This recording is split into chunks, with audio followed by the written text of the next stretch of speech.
Hello student, देखिए आज हम क्लास 10 का exercise 8.2 trigonometry ratio and identities, इसको बोल सकते हैं त्रिकोणमितीय अनुपात एवं सर्वसमीकाएं।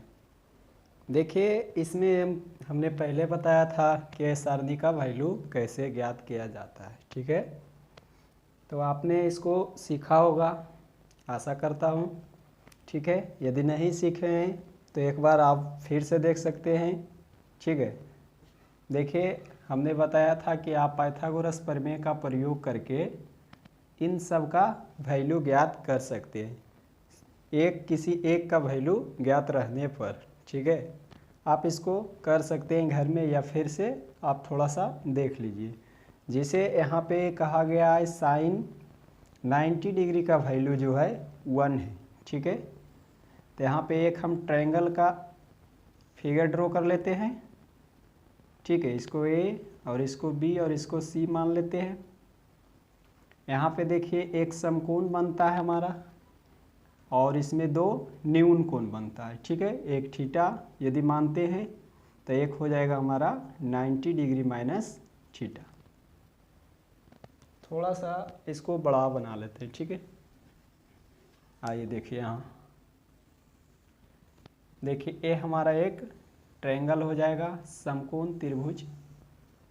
ठीक है, इसमें से ए कोण, इसको बी मान लेते हैं, इसको सी मान लीजिए। ठीक है, ये देखिए हमारा समकोण बनता है 90 डिग्री का। समकोण का मतलब ही होता है 90 डिग्री। ठीक है, और न्यून कोण का मतलब होता है कि 90 डिग्री से कम हो। ठीक है, तो यहाँ पे हम लिख सकते हैं, इसको यदि हम लिखें 0 डिग्री तो इसको लिख सकते हैं हम 90 डिग्री माइनस 0 डिग्री, या इसको थीटा मानेंगे तो इसको 90 डिग्री माइनस थीटा मानेंगे। ठीक है, देखिए यदि साइन का वैल्यू इतना दिया गया है तो यहाँ पे हम लिख सकते हैं साइन 90 डिग्री इक्वल टू 1। ठीक है, तो इसके अकॉर्डिंग यदि हम पिछला फार्मूला के अनुसार यदि देखते हैं तो साइन थीटा इक्वल टू हमने पढ़ा था कि पी अपॉन एच होता है। यदि हम 90 डिग्री का ले रहे हैं तो इससे लेंगे। ठीक है, तो हमारा ये जो होगा वो परपेंडिकुलर हो जाएगा। ठीक है, परपेंडिकुलर, या इसको लंब कह लीजिए। ठीक है, इसके लिए पी यूज करते हैं, इसके लिए एच, और जो बचा हुआ है उसको बेस मान लेंगे, आधार मान लेंगे। ठीक है, 90 डिग्री क्लियर हो गया, इसलिए यहाँ पर हम इसको कह सकते हैं कि P इक्वल टू 1 है, और एच इक्वल टू भी देखिए 1 है, क्योंकि यहाँ पे होता है P अपॉन एच।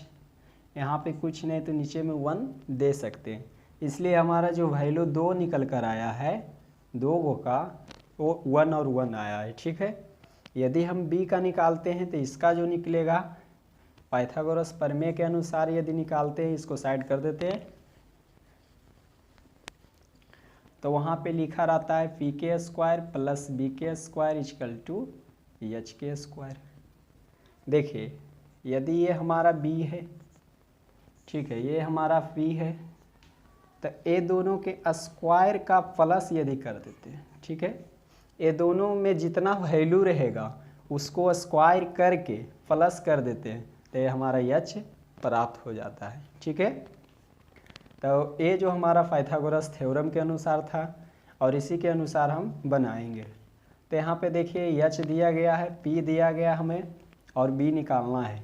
यदि पी को इधर भेज दे तो हमारा एक नया फार्मूला बन जाता है। ठीक है, इसको कह सकते हैं एच के स्क्वायर माइनस पी के स्क्वायर, क्योंकि यहाँ प्लस में था, इधर गया बराबर के बाहर तो माइनस में हो गया। ठीक है, आप इक्वल रूल को देख सकते हैं। यहाँ से यदि हम b का स्क्वायर लिखते हैं यहाँ से, तो फिर यहाँ हो जाएगा 1 का स्क्वायर और माइनस 1 का स्क्वायर।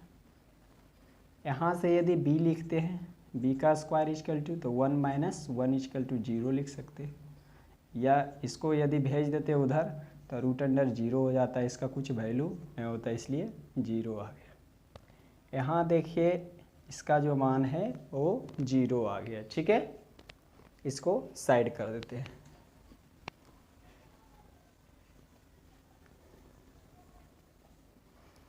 अब हमारा यहाँ निकल गया। अब यहाँ से यदि देखते हैं तो साइन 90 डिग्री का वैल्यू निकल गया, कॉस का भी निकाल सकते हैं। यदि हम यहाँ पे लिखें cos 90 degree equal to B upon H, तब बी का वैल्यू 0 और एच का वैल्यू 1, पी का वैल्यू 1 और बी का वैल्यू जो है वो 0 है। इसलिए यहाँ लिख सकते हैं 0 अपॉन 1 इक्वल टू 0 आएगा। ठीक है, तो यहाँ पे देखिए cos 90 डिग्री का जो मान दिया गया है वो 0 दिया गया है। यहाँ tan 90 डिग्री के लिए निकालेंगे तो यहाँ लिखेंगे tan 90 degree equal to P upon H. ठीक है, पी अपॉन बी होगा, इसमें tan है क्योंकि। ठीक है,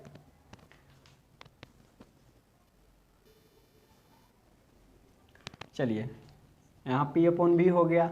p का वैल्यू जो यहाँ 1 दिया गया है, b का वैल्यू 0 दिया गया है, तो 1 अपॉन 0 यदि लिखते हैं तो इसका वैल्यू कुछ आ सकता है या कुछ नहीं भी आ सकता है। इसलिए इसको अपरिभाषित लिख सकते हैं हिंदी में, या तो इनडिफिनिट लिख सकते हैं, इन्फिनिट लिख सकते हैं, या अनंत लिख सकते हैं। मतलब इसका कुछ वैल्यू आ भी सकता है और कुछ वैल्यू नहीं भी आएगा। ठीक है, इसलिए देखिए tan 90 डिग्री का जो मान है वो इन्फिनिट है।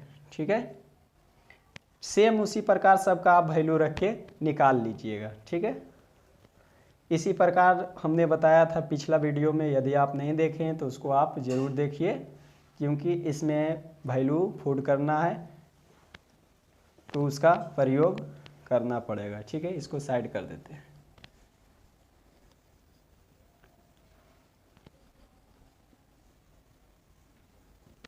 देखिए मेरा पहला क्वेश्चन जो दिया गया है sine 30 degree plus cos 60 degree दिया गया है। ठीक है, यहाँ पे क्वेश्चन को लिख लेते हैं। लिखा गया है साइन 30 डिग्री और plus cos 60 degree equal to क्या आएगा। हमें मान ज्ञात करना है, यहाँ प्रूफ नहीं करना है। यहाँ सिर्फ इसका जो अंक में मान दिया गया डिजिट में उसका वैल्यू रख करके उसके बाद कैलकुलेशन कर देंगे तो जो वैल्यू निकल कर आएगा वही हमारा रियल मान होगा। ठीक है, यदि साइन 30 डिग्री का देखते हैं सारणी में तो हमें 1/2 दिया रहता है। ठीक है, तो यहाँ पर लिखेंगे, हल में लिखेंगे कि 1/2 और प्लस कॉस के लिए भी यदि देखते हैं तो कॉस 60 डिग्री का वैल्यू 1/2 ही होता है। ठीक है, इसलिए इतना हो गया। आप पिछले क्लास में पढ़े होंगे, 8, 9 में पढ़े होंगे, सिंप्लीफाई एक होता है सरलीकरण, उस विधि से आप इसको बना सकते हैं। यहाँ पे यदि इसका एलसीएम ले लिया जाए तो यहाँ पे 2 आएगा। यदि इसमें डिवाइड किया जाए तो 1 आएगा, उसमें मल्टीप्लाई करेंगे 1 क्रॉस 1। ठीक है, तो 1 रह जाएगा। बीच में देखिए यहाँ पे प्लस है तो प्लस दे दिए यहाँ पे। फिर इसको डिवाइड करेंगे यदि, ठीक है, तो 1 आएगा और 1 यहाँ लिख देंगे, जो ऊपर वाला में है उसमें मल्टीप्लाई कर देंगे। ठीक है, यदि यहाँ देखते हैं तो 1 आ जाता है और प्लस में 1 आ जाता है, नीचे में जो है 2 आ जाता है। इसके बाद यदि हल करते हैं तो यहाँ हमें 2/2 मिल जाता है। यदि काट देते हैं तो 1 आंसर आ जाता है। इसका यही वेरिएबल वैल्यू है। ठीक है, आप इसको नोट कर लीजिए।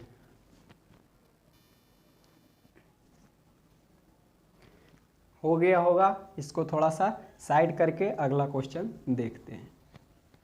ठीक है, अगला क्वेश्चन हमें दिया गया है 1 + tan स्क्वायर 60 डिग्री। ठीक है, और रूट में यहाँ पे रूट इसको पढ़ा जाता है या इसको वर्ग पढ़ सकते हैं। ठीक है, ये 2 नंबर का क्वेश्चन है, दूसरा नंबर या 2 नंबर में पूछता भी है। ठीक है, यदि देखिए इसका हम सॉल्यूशन करते हैं, यहाँ पे हल लिख देते हैं और चलते हैं तो यहाँ पे जो होगा रूट में ही इसका क्रिया होगा। ठीक है, इसका जो वर्क होगा, क्रिया होगा, वो रूट के अंदर ही होगा। देखिए tan 60 डिग्री का वैल्यू जो होता है √3 होता है। ठीक है, रूट अंडर 3 के स्क्वायर कर दिए यहाँ पे, ठीक है। इसको जब आगे बढ़ाते हैं तो यहाँ पे 1 और प्लस ये देखिए गुना हो जाएगा, या तो फिर इसको ऐसे लिख सकते हैं 3 क्रॉस रूट अंडर 3, ठीक है, क्योंकि यहाँ स्क्वायर है इसलिए 2 बार लिखेंगे। चलिए आगे बढ़ा देते हैं इसको। यहाँ पे यदि बढ़ा देते हैं तो यहाँ आ जाता है 1 प्लस रूट के अंदर 9 आ जाता है, क्योंकि ये अगर गुना हो जाएगा तो 3 और 3 क्रॉस करेंगे तो 9 आ जाएगा, ठीक है। इसलिए चलिए इसको आगे बढ़ाते हैं। यहाँ पे यदि 1 लिखते हैं, देखिए इसका जो वर्गमूल होता है वो 3 होता है, इसलिए हम इसको तोड़ देंगे और यहाँ पे 3 लिख देंगे, ठीक है। चलिए इसको और आगे बढ़ाते हैं तो यहाँ पे देखिए 3 और 1 4 हो जाएगा। यदि 4 का गुणनखंड करते हैं, यदि 4 का गुणनखंड करते हैं तो हमें 2 क्रॉस 2 प्राप्त होता है। देखिए यहाँ पे जो है ना पेयर हो गया, जोड़ा मिल गया। जब जोड़ा मिल जाता है तो एक को बाहर निकाल कर लिख देते हैं, इसलिए इसका जो वैल्यू आ गया वो 2 आ गया, ठीक है। आप इसको लिखते जाइए नहीं तो आप छूट जाएंगे, ठीक है। इसको हटा देते हैं, अगला क्वेश्चन देख लेते हैं।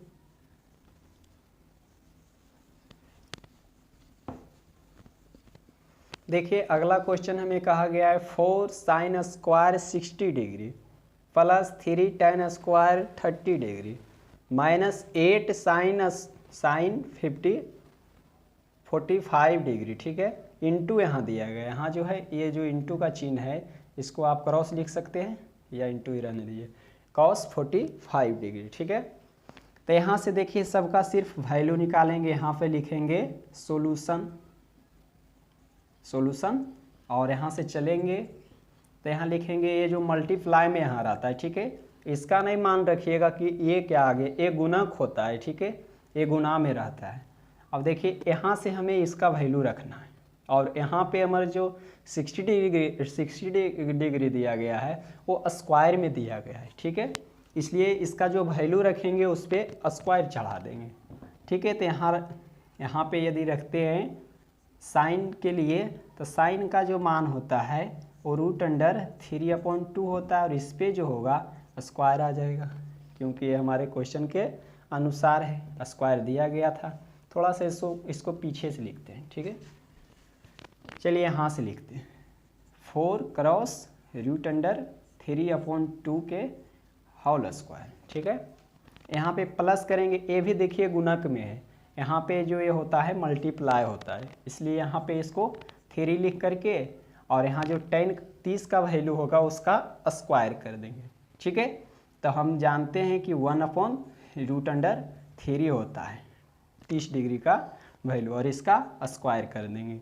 फिर यहाँ पे दिया है माइनस दिया गया है, ठीक है। फिर यहाँ पे देखिए 8 जो दिया गया है एक गुणक में दिया गया है, इसलिए 8 को ऐसे गुना करके लिखेंगे और साइन 45 डिग्री का वैल्यू हम जानते हैं कि 1/√2 होता है। फिर देखिए यहाँ पे गुना है, इसलिए फिर से यहाँ से गुना देंगे और यहाँ पे cos 45 डिग्री का वैल्यू भी सेम आता है, साइन और cos 45 डिग्री पर इक्वल हो जाता है। एक क्वेश्चन मैंने पिछले क्लास में करा दिया था, ठीक है।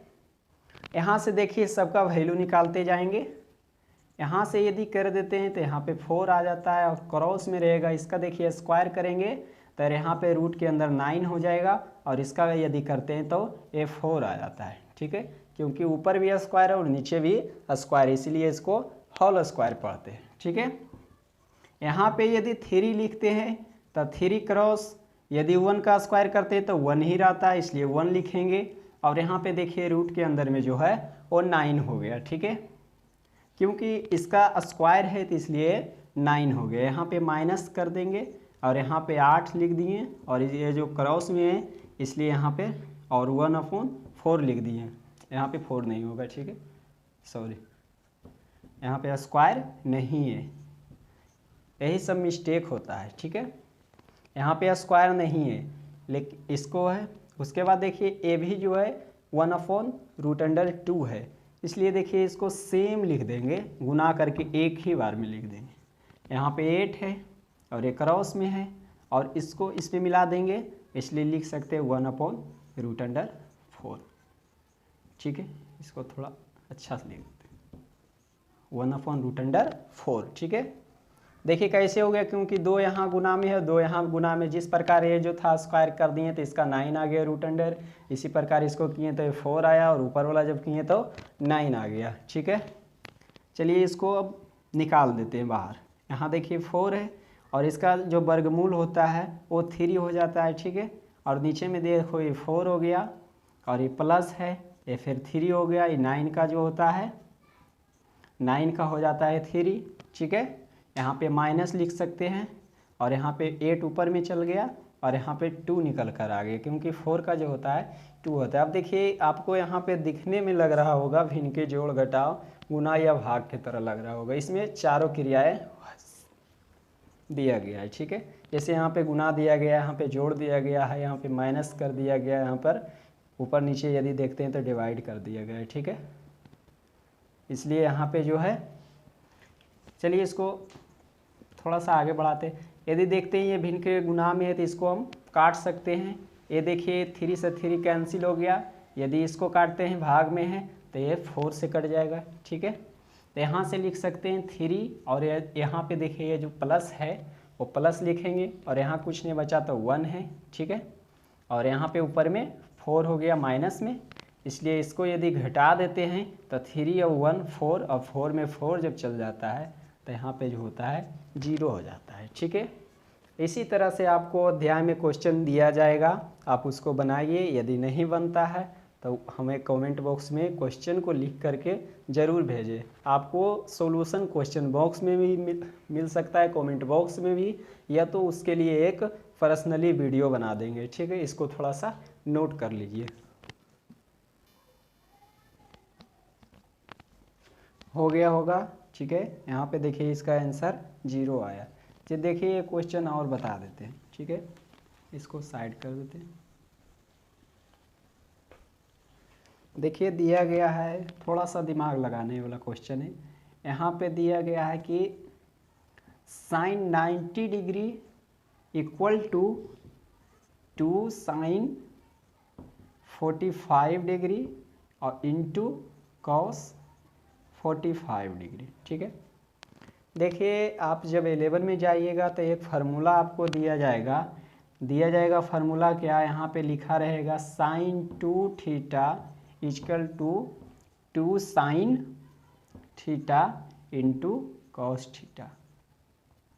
ठीक है, ये सिर्फ फार्मूला पर दे दिया गया है, आपको सॉल्यूशन करना है। देखना है कि यदि इसको हम LHS मान लेते हैं तो ये हमारा RHS हो जाता है, लेफ्ट हैंड साइड और राइट हैंड साइड। ठीक है, यहाँ पे देखिए फार्मूला में कहा गया कि यदि sin 2 थीटा होगा तो इसका फार्मूला कुछ इस प्रकार बन के आएगा। ठीक है, ये क्लास 11 के लिए है, लेकिन क्लास 10 में हमें इस तरह के फार्मूला नहीं दिया गया, इसलिए सिंपली वैल्यू रखकर चेक कर सकते हैं। यहाँ पे यदि देखिए थीटा का वैल्यू 45 डिग्री रख देते हैं, देखिए हम फार्मूला से देखते हैं तो यहाँ पे भी रखना पड़ेगा 45 डिग्री। ठीक है, यहाँ पे 45 डिग्री रख दिए, यहाँ पे 2 sin 45 degree into cos 45 degree. देखिए सेम बन के आया कि नहीं। ये क्वेश्चन सेम 11 वाला फार्मूला पर दे दिया गया है, आप इसमें फंसिएगा नहीं कि इतना इक्वल टू इतना कैसे होगा, आप चेक करके देख लीजिए कि होता कि नहीं है। देखिए यदि यहाँ पे हम लिखेंगे तो साइन यहाँ पे गुना में हो जाएगा।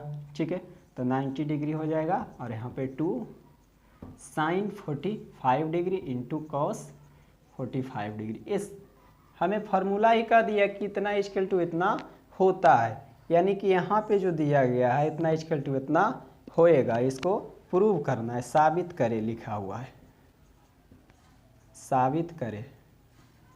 ठीक है, तो देख लेते हैं कि होता है या नहीं। तो जब हमें फार्मूला पता है, आपको फार्मूला नहीं पता है, इसलिए आपको वैल्यू से बता देते हैं। ठीक है, इसको साइड कर देते हैं। यहाँ पे देखिए sin 90 डिग्री का वैल्यू जो होता है 1 होता है। ठीक है, तो यहाँ हम लिख सकते हैं 1 equal to 2 sin 45 degree into cos 45 degree. ठीक है, यदि हम इसको इधर कल्टी मार दें तो यहाँ नहीं लिख सकते हैं 2 sin 45 degree into cos 45 degree equal to 1। यदि हम कह दें कि हमें दिया गया है इतना और लाना इतना है, या तो फिर इतना इक्वल टू इतना प्रूफ करना है, तो ठीक है, एक साइड को हम हटा देते हैं, इसको LHS मान लेते हैं, ठीक है, और यहाँ से हम चलना शुरू करते हैं। तो यहाँ से 2 जो मल्टीप्लाई में था वो मल्टीप्लाई में चल गया, और साइन 45 डिग्री का वैल्यू सेम आता है 1/√2। इसके पिछले वाला क्वेश्चन में देखे थे। और ये देखिए क्रॉस यहाँ लगा देते हैं, ठीक है, और कॉस 45 डिग्री का वैल्यू भी सेम आता है, ठीक है, इसलिए इसको लिख देंगे। यदि हम आगे बढ़ते हैं तो देखते हैं कि ऊपर में 2 हो जाता है, और नीचे में जो इसको यदि मल्टीप्लाई कर देते हैं, इसको मल्टीप्लाई में है तो इसलिए यहाँ पे हो गया √4, ठीक है। यहाँ इसको आगे थोड़ा सा बढ़ा देते हैं, तो यहाँ पे यदि देखते हैं तो 2 देखिए, यदि रूट में आपको तोड़ने के लिए दिक्कत हो रहा है तो आप उसको सबसे पहले गुणनखंड में तोड़िए। यदि यहाँ पे 4 लिखते हैं तो 2 इसका गुणनखंड हो गया, ठीक है, तो 2 क्रॉस 2 लिख सकते हैं। यहाँ से देखिए हमें जोड़ा मिल गया, ठीक है, जोड़ा पेयर हो गया। ये जो पेयर हो गया इसको जोड़ा बोलते हैं। जब जोड़ा लग जाता है तो एक बाहर निकल जाता है। जब 2 अंक मिल जाता है सेम तो रूट से बाहर आ जाता है, ठीक है। तो यहाँ पे लिख सकते हैं 2/2 = 1, ठीक है। देखिए तो हमें RHS में 1 दिया गया था, हम LHS से चले तो RHS प्राप्त हो गया, या तो इसको LHS मानिए या RHS से चले तो LHS प्राप्त हो गया, ठीक है। तो कह सकते हैं कि LHS जो है RHS के बराबर है, ठीक है। तो यहाँ लिख सकते हैं साबित हुआ, ठीक है। आगे क्वेश्चन बना लीजिएगा, इसमें कुछ नहीं, सिर्फ वैल्यू रखना है और सिंप्लीफाई के नियम को फॉलो करके सिंप्लीफाई कर देना है, सरलीकरण कर देना है। कहीं पे आपको दिक्कत होगा रूट इस सब में तो आप इसके लिए हम एक और वीडियो बना देंगे, आप हमें कमेंट बॉक्स में ज़रूर बताइएगा। और हमारे चैनल पे आप नए होंगे तो इसको सब्सक्राइब जरूर कर लीजिएगा, इसी से रिलेटेड आपको वीडियो मिलते रहेगा, ठीक है। आपको संडे का संडे जो होगा वो थोड़ा सा क्यूज करा देंगे, इसमें बहुत सारे कंपटीशन होता है, उसका कुछ क्वेश्चन को हमने गेस किया, कुछ क्वेश्चन को पढ़ा, गेस पेपर पढ़ा हमने, कुछ क्वेश्चन बैंक को पढ़ा, उससे कुछ हमने क्वेश्चन को छाट लिया है, ठीक है। उसको 10 क्वेश्चन या 5 क्वेश्चन हर हफ्ते हम बताएंगे, वो आप थोड़ा थोड़ा यदि रखते जाते हैं तो आपके आने वाले दिन में आपको बहुत सारे क्वेश्चन याद हो जाएंगे, ठीक है। और कोई परेशानी भी नहीं होगा, ठीक है। क्लास भी कंटिन्यू आप करिए, और वो भी आप कंपटीशन के कुछ जीके हो सकता है, कुछ साइंस से रिलेटेड हो सकता है, कुछ इतिहास हो सकता है, हिस्ट्री हो सकता है, ये सबसे कुछ बढ़िया बढ़िया क्वेश्चन हमने छाट लिया है, ठीक है। उससे हमने कुछ क्वेश्चन का PDF भी बना देंगे, आपको PDF में भी मिल जाएगा, ठीक है। हमारे वीडियो के डिस्क्रिप्शन में जब आप जाइएगा तो PDF में आपको वो सब क्वेश्चन प्रोवाइड कर दिया जाएगा, ठीक है गाइस। आज के लिए इतना ही।